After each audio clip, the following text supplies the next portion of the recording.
Hello అండి, అందరికీ నమస్కారం. ఈరోజు మనం ఎస్ఎస్వి ఏకే కుమార్ గారు రచించిన సబ్బు బిళ్ళ అనే ఓ చక్కటి కథను విన్నాం. ఇక కథలోకి వెళ్దాం. ఏమే అమ్మాయి, అబ్బాయి ఆఫీస్కి వెళ్ళిపోయాడా అంటూ లోపలికి ప్రవేశించింది సుందరమ్మ. ఇదిగో ఇప్పుడే బయలుదేరుతున్నారు, మీరు కూర్చోండి, సాగనంపొస్తాను అంటూ సావిత్రి గుమ్మం వైపు నడిచింది. సుందరమ్మది 7 పదుల వయసు. సావిత్రి వాళ్ళ పక్క వాటాలో వాళ్ళ అబ్బాయి దగ్గర ఉంటుంది. రోజు వాళ్ళ అబ్బాయి ఆఫీస్కి వెళ్ళిపోయాక కాసేపు కబుర్లు చెప్పుకుందుకు పక్కింటికి వస్తూ ఉంటుంది. ఇంట్లో కోడలున్న కారణంగా ఆవిడకి పెద్ద పనేమీ ఉండదు. అందుకని కాలక్షేపం కోసం అప్పుడప్పుడు అలా పక్క వాటాకి వస్తూ ఉంటుంది. కాఫీ తీసుకోండి. సావిత్రి కాఫీ ఇస్తూ పక్కనే కూర్చుంది. ఏం కాఫీలేమ్మా, మా రోజుల్లో కాఫీ రుచే వేరు. ఇప్పుడు 4-5 సార్లు తాగినా తనివి తీరడం లేదు. ఒకవేళ జిహ్వ చావక తాగినా అరిగి చావట్లేదు అంటూ కాఫీ గుటకలు వేస్తుంది సుందరమ్మ. ఏం పిన్నిగారు, నిన్న మామిడికాయలు తెచ్చినట్టున్నారు, ఊరగాయలు అయిపోయాయా ప్రశ్నించింది సావిత్రి. నిరుటి ఊరగాయలే ఇంకా మిగిలిపోయాయమ్మా, అందుకని ఏదో కొంచెం పెట్టాం. మరి మీరు ఎదురు ప్రశ్నించింది సుందరమ్మ. ఏది, ఇంకా కారాలు కూడా కొట్టించందే. ఈ ఏడు మాకెందుకో బాగా ఆలస్యమైంది. ప్రతి ఏడు ఈ పాటకి తతంగమంతా పూర్తయ్యేది. అవును, మీ అమ్మాయికి ఊరగాయ పంపించాలన్నారు, మరి అదేం చేశారు అడిగింది సావిత్రి. మరేనమ్మా, మా మనవరాలకి కొత్త ఆవకాయ అంటే ప్రాణం. వాళ్ళ కోసం విడిగా ఓ జాడి తయారు చేశాం. ప్రతి ఏడు మా అబ్బాయి ఇచ్చి వచ్చేవాడు. ఈ ఏడాది వాడికి ఆఫీసులో ఇన్స్పెక్షన్లట, కుదిరేలా లేదు. నేనా ముసల్దాన్ని, వెళ్ళలేను. ఏం చేయాలో పాలుపోవడం లేదు. బాధను వెళ్ళగెక్కింది. మళ్ళీ తనే అందుకుంటూ, అమ్మాయి, మీ వాడేడి కనిపించట్లేదు, కాలేజీకి వెళ్ళిపోయాడా అంటూ అటు ఇటు చూసింది. ప్రక్క గదిలో కూర్చొని వీక్లీ తిరిగేస్తున్న సూరిబాబుకి గుండె వేగంగా కొట్టుకోవటం మొదలెట్టింది. కొంపదీసి ముసల్ది తనని గాని పంపించమని అడగడానికి రాలేదు కదా అనుకుంటూ వాళ్ళమ్మ సమాధానం కోసం చూస్తున్నాడు. వాడికి పరీక్షలు అయిపోయాయి పిన్నిగారు. ఏదో పై చదువులకి అదేదో సెట్టట ఏదో రాశాడు. ఆ ఫలితాలవే తేలే లోపల ఓ 2 నెలల టైం పడుతుందిట. ఈలోగా వాళ్ళ స్నేహితులతో కలిసి ఏదో ప్రాజెక్ట్కి వెళ్తున్నాడు కాలక్షేపం కోసం. పక్క గదిలోనే ఉన్నట్టున్నాడు అని నిమిషం ఆగి, మీ మనవరాలంటే నిరుడు ఇక్కడికి వచ్చిందే ఆ పిల్లేనా అడిగింది సావిత్రి. అదేనమ్మా, నీకింకా గుర్తుందా? సుందరమ్మ మాట వినగానే సూరిబాబు ఆనందంతో లేవబోయి తూలి దబేల్మని పడ్డాడు. నిరుడొచ్చిన పిల్లలంటే ఒక్కసారి గతం గుర్తుకొచ్చింది సూరిబాబుకి. అప్పుడే తీసిన కొత్త సబ్బు బిల్లలా భలే నున్నగా ఉందా పిల్ల. సరిగ్గా పక్క పక్క ఇల్లులు. ప్రేమించుకుందాంరా సినిమాలో వెంకటేష్లా ఆ అమ్మాయి కళ్లలో పడాలని చాలా ట్రిక్లు ప్రయోగించాడు సూరిబాబు. అందులో భాగంగానే 2 కుటుంబాల చేత ఓ రోజు గుడికంటూ బయలుదేరదీశాడు. మొత్తానికి కొంచెం ఇమేజ్ సంపాదించేలోపు ఆ పిల్ల కాస్త వెళ్లిపోయింది. ఆమె వెళ్లే ముందు తన దగ్గర ఆటోగ్రాఫ్ కూడా సంపాదించాడు సూరిబాబు. ఇప్పుడు మళ్లీ అవకాశం వచ్చింది. ఈ అవకాశాన్ని దొరకబుచ్చుకొని మరింత హీరోయిజం ప్రదర్శిస్తే తప్పక విజయం సాధించవచ్చును అనుకుంటూ గబుక్కున లేచాడు. మామగారు, ఏంటో ఏదో ఊరగాయ అంటున్నారు, ఊరు అంటున్నారు అంటూ ఏమీ ఎరగనట్టు అడిగాడు సూరిబాబు. ఏమీ లేదు నాయనా, మా అమ్మాయి గారింటికి ఊరగాయ జాడి ఒకటి చిన్నదేలే, తీసుకెళ్ళాలి. మా అబ్బాయికి కుదిరిలా లేదు. నీకేమైనా కుదురుతుందేమో అని అడుగుదామనుకున్నాను, కానీ నువ్వేదో ఊరు వెళ్తున్నావట కదా జవాబిచ్చింది సుందరమ్మ. భలే వారే, పనికన్నా సరదా ముఖ్యమా ఏమిటి? మా స్నేహితులు సరదాగా వెళ్దామంటే ఖాళీయే కదా అని సరేనన్నాను గాని పని మానుకుంటామా?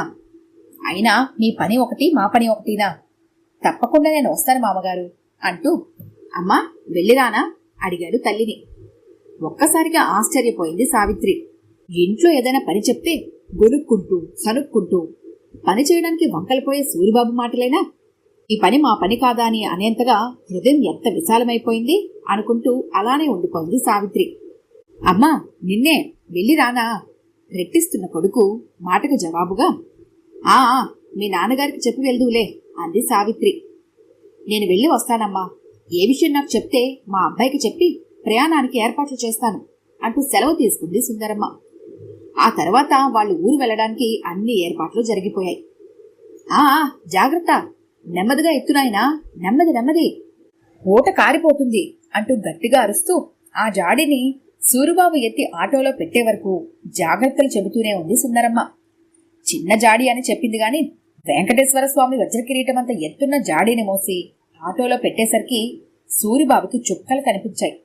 అసలు దాని ఆటోవాడి చేత ఆటోలో పెట్టించాలనుకున్నాడు. కాని అతను ఎక్కడెక్కడ తిరిగాడో ఏమో, ఏం చేతిలో ఏమో. కాస్త నువ్వే ఆటోలో పెట్టినాయనా అని సుందరమ్మ అనడంతో తప్పలేదు సూరిబాబుకి. ఇంటి నుండి బయలుదేరి స్టేషన్కు చేరుకునేలోగా ఆటోవాడికి కూడా అనేక జాగ్రత్తలు చెప్పింది సుందరమ్మ. ఎలాగైతేనే స్టేషన్కు చేరుకున్నారు. ఆటో దిగగానే ఇన్షర్ట్ సరిచేసుకుంటూ కూలీ కూలీ అంటూ గట్టిగా అరిచాడు సూరిబాబు. కూలీ ఎందుకు నాయనా, డబ్బు దండగా, నువ్వు ఉన్నావుగా, నేను సాయం పడతానులే అంటూ తన సూట్ కేసు పట్టుకుని నిలబడింది సుందరమ్మ. ప్రేమ కోసం పాటలు తప్పదనుకుంటూ ఆ బ్యాగ్ వెనుక వీపుకు తగిలించుకొని జాడీ ఎత్తుకుని నడవసాగాడు. ముందు గుండెల దాకా ఎత్తుకున్న జాడీ బరువు, వెనక వీపు మీద బ్యాగ్ బరువుతో ఒకరుస్తూ నడుస్తున్నాడు సూరిబాబు.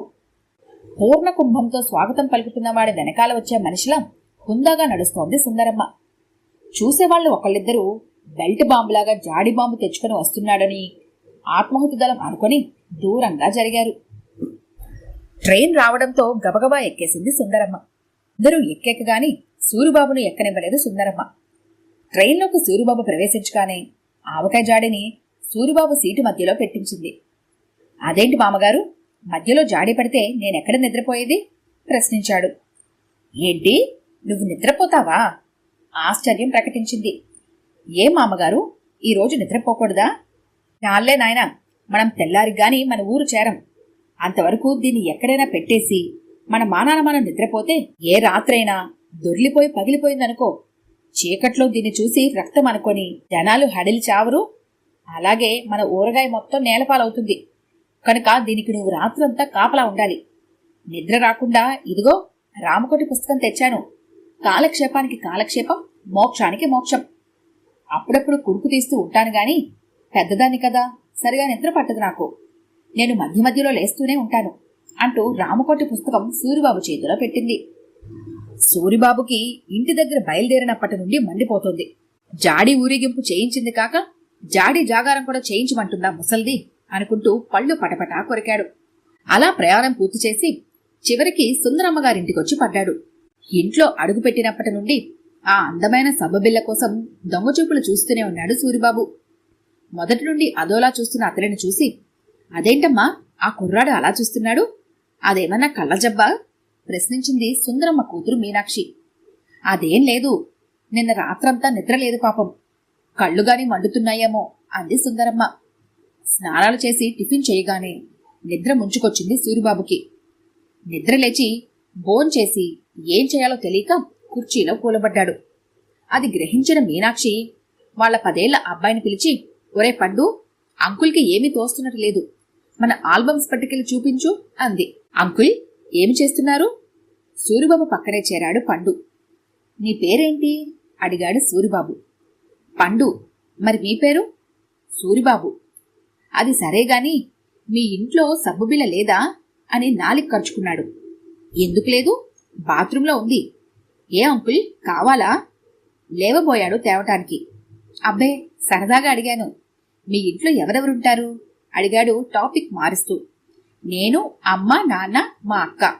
ఇదిగో మా ఇంట్లో అందరి గురించి మీకు చూపించడానికి ఆల్బమ్ తెచ్చాను, నేను చూపిస్తాను చూడండి. చూపించడం మొదలుపెట్టాడు పండు. ఇదిగో మా అమ్మ చిన్నప్పటి ఫోటో, ఇది మా నాన్నది చెప్పుకుపోతున్నాడు. అన్ని నలుపు తెలుపు ఫోటోలే, పాతకాలంవి. చూపిస్తున్న వాడల్లా సడన్ గా మూసేసి, ఇప్పుడు కాసేపు బ్రేక్ అన్నాడు పండు. వీడు కూడా టీవీ బారిన పడ్డాడని అప్పుడు అర్థమైంది సూరిబాబుకి. ఇందాక చెప్పాను కదా, ఈ ఫోటో ఎవరిది అడిగాడు మళ్లీ దాన్ని తెరిచి. అలా అంతకుముందు చూపించిన ఫోటోల మీద క్విజ్ నిర్వహించి కొత్త ఫోటోలోకి వచ్చాడు. ఇది మా మామయ్య గారు అల్లుడు వెంకట్రావు, అది వాళ్ళ కూతురు పందిరి, భలే అల్లరి చేస్తుంది. ఇదేమో మా అమ్మమ్మ చెల్లెలు సక్కుబాయమ్మ అంటూ ఓ 10 ఫోటోలు చూపించి మళ్లీ మానేశాడు. ఇందులో మీ ఇంట్లో వాళ్ళ ఫోటోలేమీ లేవా అడిగాడు సూరిబాబు. కంగారు పడకంకుల్, అన్నీ చూపిస్తాను అంటూ మళ్లీ ఆల్బం తెరిచి, ఇది ఎవరు క్విజ్ మొదలుపెట్టాడు. అసలే నిద్రలేదు, పైగా వీడి నస చిర్రెత్తుకుపోయింది సూరిబాబుకి. చెప్పండి అంకుల్, ఎవరైనా రెట్టించాడు పండు. మీ బాబు అన్నాడు కోపంగా. ఆ ఏమిటి? అదోలా చూశాడు పండు. అదే మీ బాబాయ్ సర్దుకున్నాడు. అబ్బా, బాబాయ్ కాదు, మామయ్య గారు అల్లుడు. మీకు అర్థం కాలేదల్లే ఉంది, మళ్ళీ చూపిస్తాను అంటూ మొదటికొచ్చాడు పండు. ఓర్ నాయనోయ్, పిల్ల రాక్షసుడు అనుకున్నాడు. అలా ఎక్కడెక్కడి వరుసలో చెప్తూ మధ్య మధ్యలో పరీక్షిస్తూ ముందుకు పోతున్నాడు పండు. ఈ ప్రోగ్రాం మొదలై గంట అయింది, కానీ కావలసిన ఫోటో ఒకటి కనిపించలేదు సూరిబాబుకి. అటు ఇటు చూసి పండుని ఓ గిల్లి గిల్లాడు. కెవ్వుమని కేకపెట్టి, దేంటంకుల్ అలా గిల్లావు?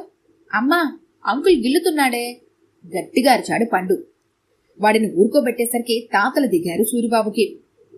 ఆల్బం అంతా చూసి పండు పెట్టిన పరీక్షలో నెగ్గి చివరికి వాళ్ళ చుట్టాలు ఎక్కడ కనబడినా వాళ్ళ వరసలతో సహా గుర్తుపట్టే స్థాయికి వచ్చేశాడు సూరిబాబు. ఇంకోటి తెస్తాను అంటూ వెళ్ళి ఓ 10 నిమిషాల్లో తిరిగి వచ్చి ఆల్బం తెరిచి, ఇది మా అక్క అనగానే ఎక్కడిలేని ఉత్సాహం వచ్చేసింది. కాని ఫోటో చూసేసరికి మొహం మాడిపోయి ఉంది. ఆ ఫోటో వాళ్ళ అక్కదే గాని పక్కన ఎవరో కథను. ఇతనెవరి పండు? కంగారుగా అడిగాడు. ఇదా మా బావ అనగానే కళ్ళు గుండ్రంగా తిరిగాయి సూరిబాబుకి. చిన్నపిల్లాడు కదా, వరుసలు సరిగ్గా తెలియవనుకొని వీల్లేదు. ఎక్కడెక్కడ వరుసలో అవలేలుగా చెప్పిన వెధవకి అక్క మొగుడు బావనే విషయం తెలియదు. మీ అక్కకు పెళ్ళైందా ప్రశ్నించాడు. ఏ అడిగాడు పండు. ఎందుకంటే ఏం చెప్తాడు తింగర వెధవ. అడిగిన ప్రశ్నకు సమాధానం చెప్పకుండా ఎందుకు అంటూ ఎదురు ప్రశ్న ఒకటి, రాక్షసి వెధవ అనుకున్నాడు సూరిబాబు. ఈ లోపల టీ తీసుకొచ్చింది సుందరమ్మ. మామగారు, మీ మనవరాలికి పెళ్ళయిందా ఆవేదనగా అడిగాడు. అవును నాయనా, నెల క్రితమే జరిగింది కదా, నీకు తెలీదా? ప్రస్తుతం హనీమూన్లో ఉంది, దానికోసం ఈ ఆవకాయ. తోడబుట్టినవాడు సారి తెచ్చినట్టు తెచ్చి సాయం చేశావు నాయనా. మామగారి మాటలు వింటూ కళ్ళు తేలేశాడు. అదే సమయంలో అక్కడికి వచ్చిన మీనాక్షి సూరిబాబుని చూసి, ఈ అబ్బాయికి కళ్ళజబ్బే అనుకున్నాను, ఫిట్స్ కూడానా అనుకుంటూ తాళాల గుత్తి కోసం లోపలికెళ్ళింది. ఆవిడ తిరిగొచ్చేలోగా తేరుకున్న సూరిబాబు పార్వతికి పెళ్ళన్న సంగతి తెలిసిన దేవదాసలా మొహం పెట్టాడు. ఆ రాత్రంతా ముళ్ల మీద గడిపినట్లు గడిపాడు. 4 రోజులు నాటకాలు వేద్దామని వచ్చిన సూరిబాబు ఇంకా అక్కడ ఉండలేక తెల్లారే తిరుగు ప్రయాణానికి సిద్ధమయ్యాడు. స్నానం చేసి వస్తున్న సూరిబాబును, అంకుల్, మా ఇంట్లో సబ్బుబిళ్ల గురించి నిన్ను అడిగారు కదా, బావుందా అంటూ ప్రశ్నిస్తున్న పండుని కాలర్తో లేపి దూరంగా విసిరేద్దామన్నంత కోపం వచ్చింది. తన బ్యాగ్ తీసుకుని బయలుదేరే ముందు మామగారికి మీనాక్షికి చెబుదామని వెళ్తున్న సూరిబాబుకి పక్క గదిలోంచి వినిపిస్తున్న మాటలకి ఆగిపోయాడు. అన్నయ్య నువ్వు వస్తారని ఉత్తరం రాశారు కదా, అన్నయ్య కాకుండా ఈ కుర్రాడొచ్చాడెందుకమ్మా ప్రశ్నిస్తోంది మీనాక్షి. ఈ ఎండలో సెలవు పాడు చేసుకుని వాడెందుకు, ఎలాగో ఇంట్లో ఖాళీగానే ఉన్నాడు కదా అని ఇతన్ని తీసుకొచ్చాను సుందరమ్మ చెప్తోంది. మరి రమ్మనగానే వచ్చాడా చాలా ఆసక్తిగా అడిగింది. నా మొహం నేనెక్కడడిగాను, తనే వస్తానని వెంటపడితేను. పాపం పరోపకారిలా ఉన్నాడే. సూరిబాబుకి సర్టిఫికెట్ పడేసింది మీనాక్షి. పరోపకారమా పచ్చడబద్ద, కిందటేడు మన అమ్మాయి మా ఊరు వచ్చినప్పుడు ఇతను కూడా తిరిగాడు. అందుకని దీని పేరు చెబితే వస్తాడని ఓ ప్లాన్ వేశాను. అవకాశం ఎవరు వదులుకోరు కదా, చివరికి అదే జరిగింది అంటూ పెద్దగా నవ్వసాగింది సుందరమ్మ. మరి దీనికి పెళ్ళైందన్న సంగతి ఇతనికి తెలీదా? నువ్వుతో శృతి కలుపుతూ అడిగింది మీనాక్షి. తెలీదనుకుంటాను, లేకపోతే రాడు కదా, అందుకే ఇంకా ఆ విషయం అతని దగ్గర ఎత్తలేదు. ఇద్దరు ముసుముసుగా నవ్వుకుంటూ చెప్పుకుంటున్నారు. ఈ మాటలు వింటున్న సూరిబాబు మామగారి తెలివికి నిశ్చేష్టుడై అడుగు కదపలేక నోరు వెళ్లబెట్టి అలానే ఉండిపోయాడు. ఈ కథ కనుక మీకు నచ్చినట్లయితే లైక్ చేయండి, షేర్ చేయండి. మరిన్ని ఇంట్రెస్టింగ్ కథల కోసం మా ఛానల్ని తప్పకుండా సబ్స్క్రైబ్ చేసుకోండి.